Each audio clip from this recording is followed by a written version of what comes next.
This episode is a breaking news story on the arrest and extradition of MS13 gang member Nelson Mula Flores.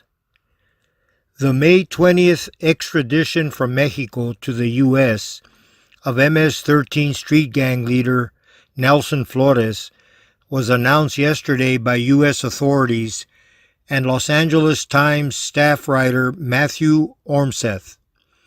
The 49-year-old gang member is also known as Mula, Spanish for mule, and has been an important liaison between the Mexican Mafia and MS13 gang members in the U.S. Mula, who was arrested in Tijuana in March by Mexican authorities, is facing charges stemming from an indictment in Columbus, Ohio, on extortion and money laundering. In 2005, Mula was sentenced to 71 months in federal prison for carrying a concealed weapon and pleading guilty to re-entry after deportation from the U.S. Born in El Salvador, Mula illegally entered the U.S. in 1987, joined the MS13 gang, and led a dual life. After obtaining false ID documents, he worked several jobs as a hard-working employee while simultaneously operating on behalf of his gang and involved in criminal activity. While serving his federal sentence, Mula became acquainted with several EME members and embraced the Sureño circle of inmates. The Mexican Mafia is well represented throughout the United States Bureau of Prisons, with thousands of Sureño facilitators operating inside the federal prison system on their behalf. Always looking for solid representatives and money earners, Mula was schooled and cultivated by Mexican Mafia member Jose Landa Rodriguez, also known as Fox from South Los. Fox was also known as Fox Tapia and is originally from Michoacán, Mexico. Fox, who today finds himself on disregard status with his fellow EME carnales, envisioned the potential of recruiting an influential MS13 street gang leader to add to the Mexican Mafia fold for generating additional revenue. Due to political circumstances having nothing to do with Mula's qualifications for EME membership, Mula was not allowed to be recruited and instead has functioned as a camarada, the highest ranking Sureño in their infrastructure. After serving his sentence, Mula was deported to his home country of El Salvador, and he quickly made his way to Tijuana, Mexico, where he would hook up with another Mexican Mafia member who was close to Fox. Robert Ruiz is also known as Chino from Maravilla, a longtime Mexican Mafia member who was recruited in the mid-1970s.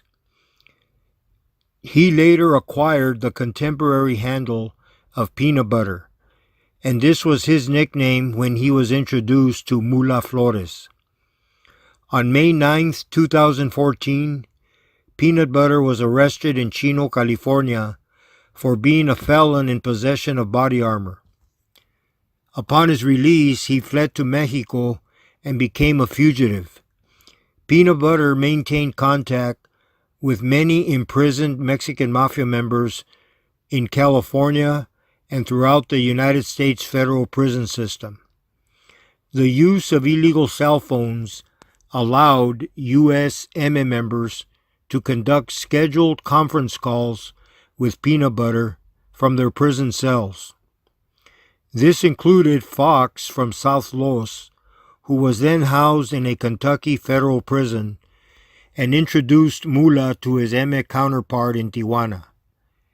On June 4, 2016, Peanut Butter died of liver cancer in Tijuana, where his passing was observed by EME carnales and highly placed Sureños.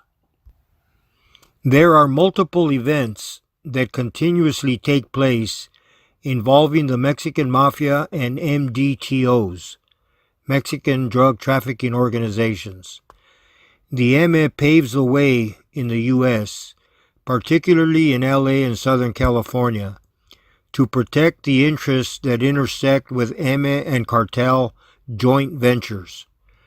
On the other side of the border, cartels reciprocate by assisting in EME criminal activities. This includes establishing locations for ongoing communications with Mexican Mafia members in the U.S., providing safe haven for Mexican Mafia fugitives, finalizing deals with Mexican Mafia gang facilitators, and interacting with their north-of-the-border business partners.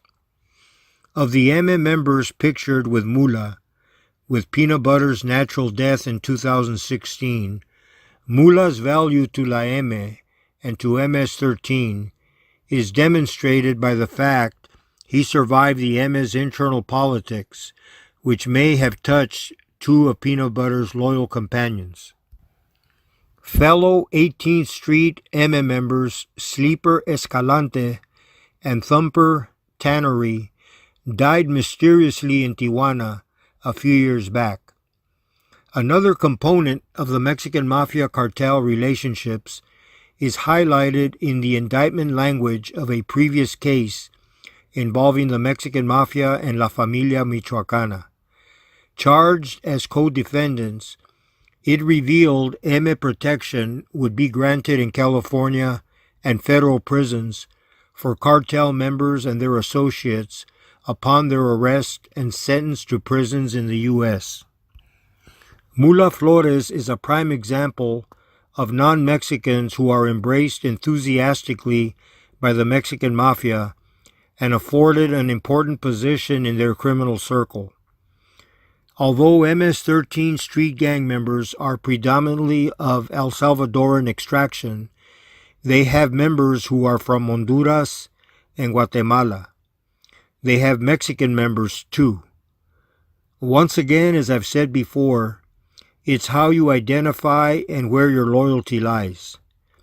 Mula has successfully transformed into a shrewd businessman who remains loyal to MS13 and continues to perform at a high level on behalf of the Mexican Mafia.